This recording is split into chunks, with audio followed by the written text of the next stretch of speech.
Hi guys! Good morning sa inyong lahat guys! Revelasyon na naman kung ano ang result ng blood screen ko. Magkuha na ako ng resulta sa aking dugo today. So alamin natin mamaya. Wala akong pasok ngayon kasi punta ako sa medical center. So, alamin natin mamaya sa result. So, kailangan bigyan ng mataas na pasensya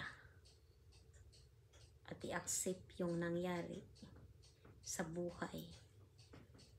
Kasi si God lang yung nakaalam sa atin. Walang iba.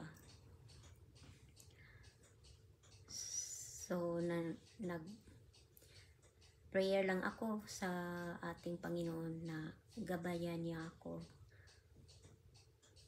all the time.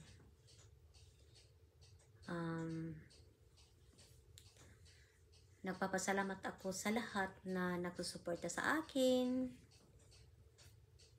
Like my family, friends, and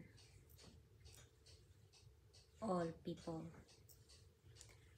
So, hanggang dito lang hanggang dito lang tayo guys kasi punta na ako ng medical center.